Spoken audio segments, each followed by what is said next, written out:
Hi, I'm Anna Middleton and I'm Head of Society and Ethics Research at the Wellcome Connecting Science.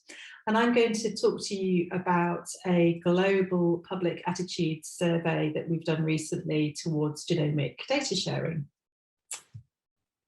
I'm going to start by introducing the concept of social scientists and psychologists being connected directly to research institutes. So we know that there's a big gap between technology and policy making, and that we need to bridge that gap. And it's been suggested that social scientists and integrating them into research institutes to actually research science from the inside is a really good way of bridging this gap. So that's what I do in my group. So as a psychologist, as a genetic counsellor and a social scientist, I sit amongst the scientists at the Sanger Institute and do research from a public perspective that's very relevant to what the scientists do. So in my presentation, I'm going to give you a brief background of the social sciences research that we've done. And this is exploring public attitudes from 37,000 representative public audiences from 22 countries.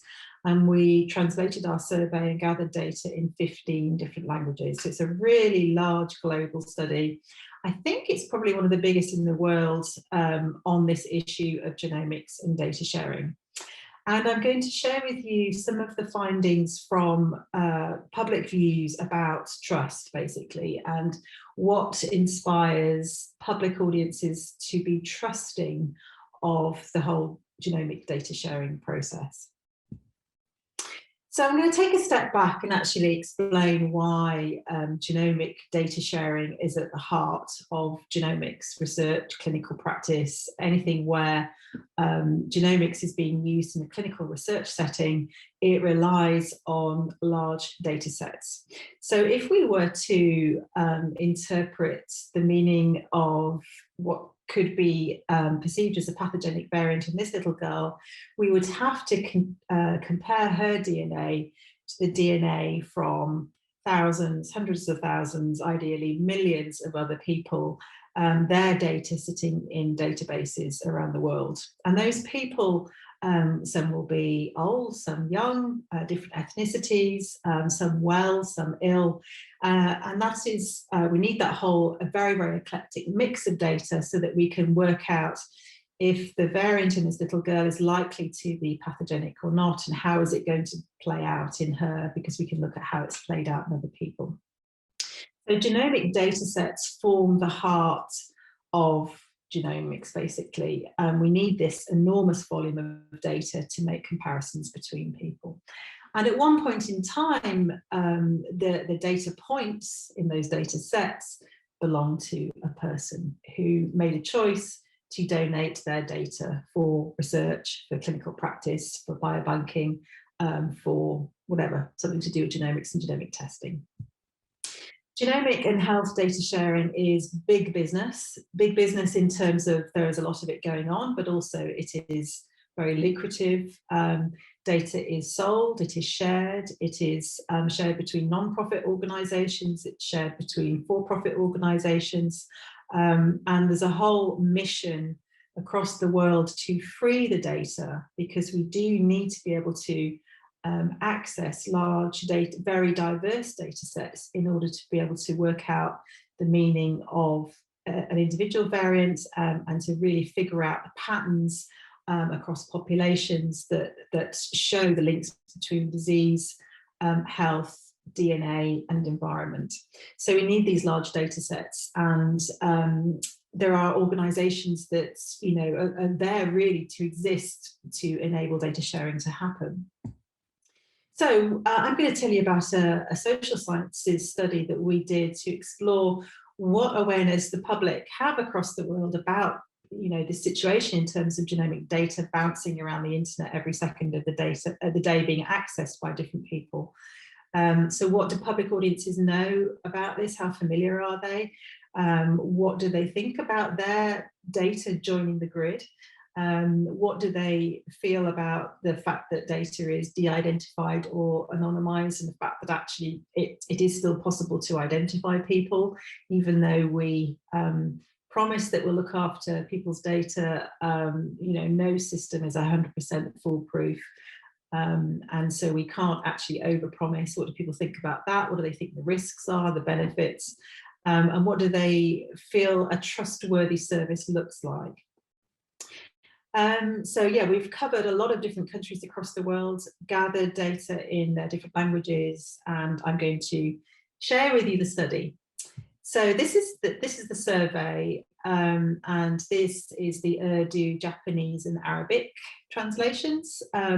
We know that broadly people haven't really heard about this whole industry, and so we wanted to make the study as approachable and as easy to understand as possible. So we have 9 little films that sit in the survey using this character Charlie, who explains what genomic data sharing is through the metaphor of his playroom, and the shelves that contain his toys is like a metaphor for the internet and data bouncing around the internet. This has actually translated quite well into different languages and has helped keep the attention of the participants as they've gone through the survey. It's also given them enough background information to orientate them with the subject matter so that they can answer the questions. Before I show you some data, I'm just going to show that we've published quite a lot from this study. Our most recent paper is from the American Journal of Human Genetics, and this is looking at global public perceptions of data sharing and what shapes willingness to donate DNA and health information. And we've shown that there's a direct link between familiarity with the whole concept of what genomics and data sharing is all about, and willingness to donate. The more familiar people are, the more willing they are to donate. The more familiar they are, the more trusting they are. So those people who are least trusting are least familiar. But I'm going to actually focus on trust and some of the data from that. But before I get there, I'm just going to summarize the headline findings from this study. We've shown that members of the public worldwide are predominantly unfamiliar with genomics, so less than half of them have heard of these terms, and that willingness to donate one's DNA and health data for research is relatively low. People don't yet know that this is happening and that it's relevant to them. And even if they have never had any intent to do an ancestry test or a 23andMe test or donate blood or take part in biobanking or have any level of genetic testing, even if they are not interested in any of that, they will be, even distantly, related to somebody who has. So the ethical issues that relate to this in terms of confidentiality and privacy and control of data are actually relevant to all of us now, because we will be related to somebody who has got their DNA as part of these data sets.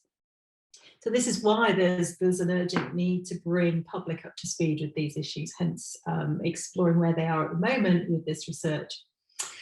We've also shown in this data that trust in sharing data beyond an individual's own doctor and sharing with multiple users, so that could be with other doctors, researchers, governments, that trust is actually really low. People just don't understand what this is about, and when they don't understand, they don't trust it.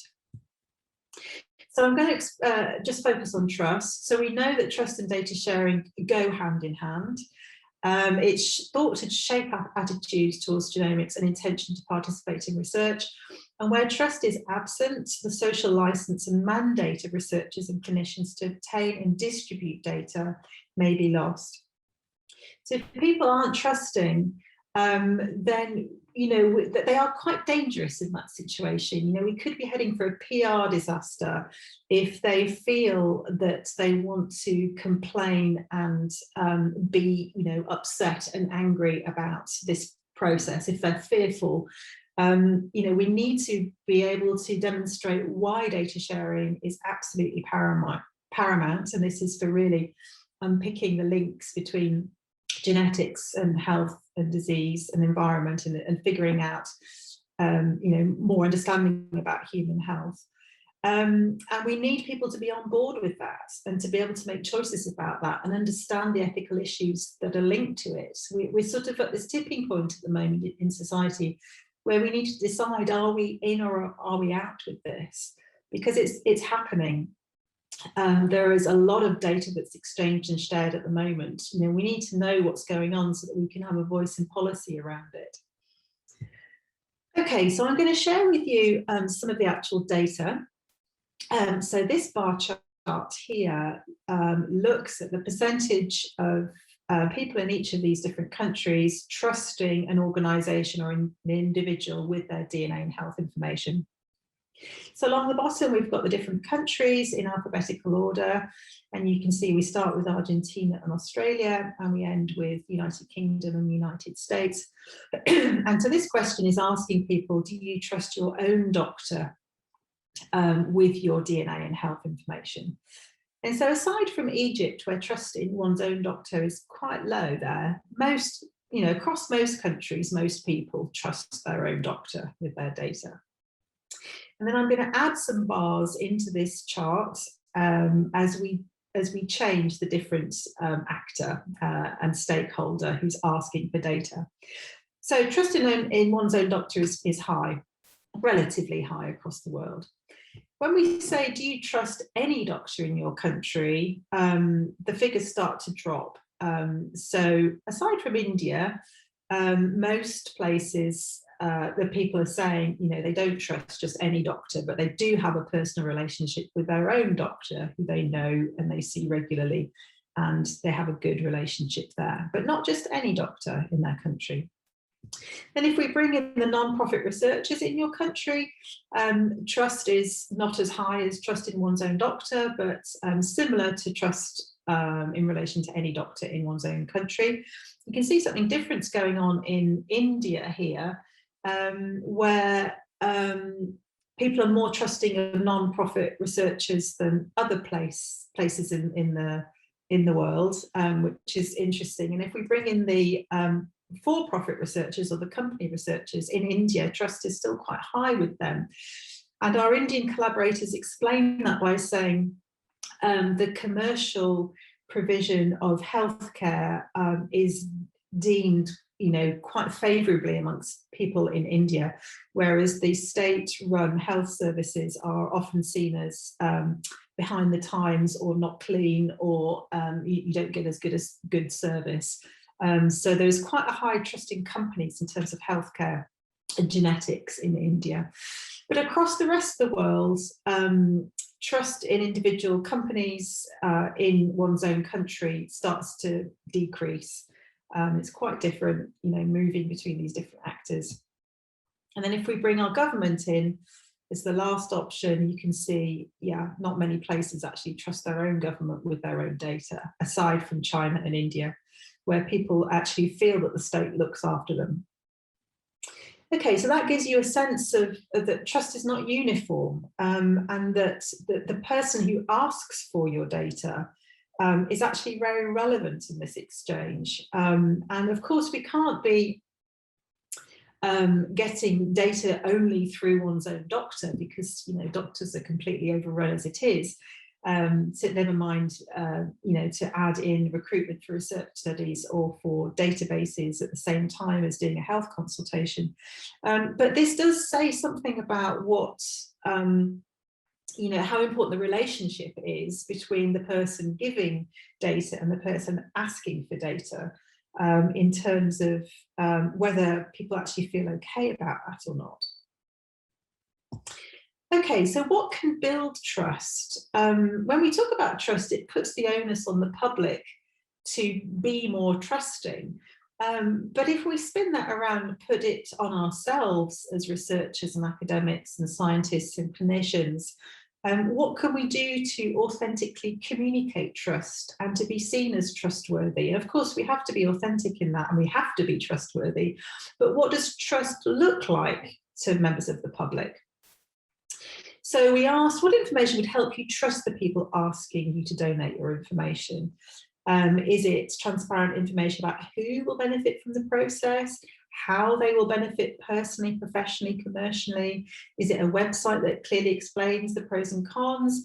Is it the option to withdraw, to opt out? Are you interested in seeing the biographies and photographs of the researchers? Are you interested in seeing a nice looking website? Do you want to know, do you want to actually get something in return, the ability to access your own data in the process? Do you want to be able to communicate directly with the gatekeepers of your data? And what about legal sanctions? Does that help you trust the process? So here's the data from that. So don't worry too much about the box plot. I will explain that. So those options that we gave people that were based on the literature have now been ranked by the different countries. And so there's broad consensus across the world that knowing who will benefit from the data and the option to withdraw and to know who is using the information are the top three things that people say would help them trust the service. So members of the public were saying things like, I'd like to know how you personally will benefit from my data. Will this help your career? Will you make money from it? Will you get more grants? Will this help you make a diagnosis in difficult to diagnose patients? How will you benefit? That's what people want to know. So they didn't want to know very sort of broad statements like, your data will be used to cure cancer or brain disease or whatever. They wanted to know specifically, the person who's asking for my data, how will you benefit?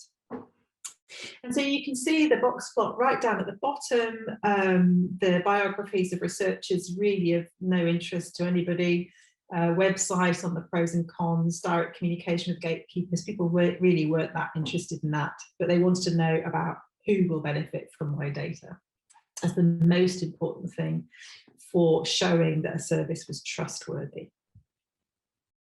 Okay, so just to wrap this all up, what we've shown in this study is that willingness to donate, familiarity with genomics and overall levels of trust are low across your DNA, your cell population, and that globally transparency about who will benefit from data use and who is using the data and the option to withdraw are seen as qualities of a trustworthy genomic data system. And of course, the ability to withdraw is not without its problems. It's actually incredibly difficult to withdraw completely from a genomic data sharing process. So if you're early on in the process, it may be quite easy to track down samples and take them out of a data set. But once they've been shared and shared on, it's very, very difficult to track down data and take it out of the system. And so that difficulty needs to be explained to participants before they donate their data. They need to be able to weigh that up and decide, do the benefits of my data being used for the benefit of society and used to understand human health, does that outweigh the risks of not being able to withdraw, and also the very small risks, but still there, of being identified in that process? So whilst we might say that data is anonymous, we can't really ever say that, or de-identified. So names and addresses, dates of birth have been detached from the data. Our genomic data is our most personal profile. It's more personal to us than a fingerprint or an iris scan.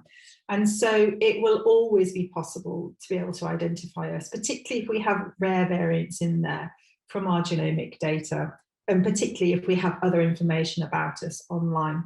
So we can never overpromise by saying your data will always be kept completely anonymous, confidential. Nobody will ever know who you are. And public audiences aren't stupid. They understand there's a deal here, there's a contract here, there's a social contract here, and they want to know, they want to understand what's the deal, and they're able to weigh up, okay, well, the risk is low of being identified, the risk is low in terms of a problem, where I'd need to withdraw my data. I understand that actually this can do a good thing for humanity, and they're able to weigh that up and then choose to donate. However, they can only do that if we explain really well what all of this is about, and we help to raise people's familiarity with why genomics is so pivotal to understanding human health and why genomic data sharing is at the heart of that, and the two go together. Okay, I'm just going to end there. So this project is enormous, and there's lots of people that I've managed over the years that have contributed to this work, and I'd just like to list a few of them together with our funders at the bottom. Thank you.